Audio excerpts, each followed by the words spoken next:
how to turn off or on storage permission on upload product videos on Amazon Shopping on Android or iOS phone. First, open the Amazon Shopping,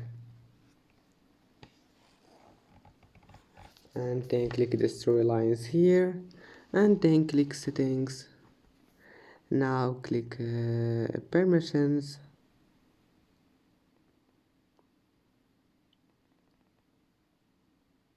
Now just wait, and then scroll all the way down,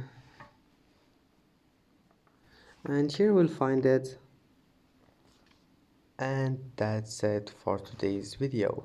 If you like this video, please don't forget to like and don't forget to subscribe, and thank you for watching this video until the end, and see you in the next video.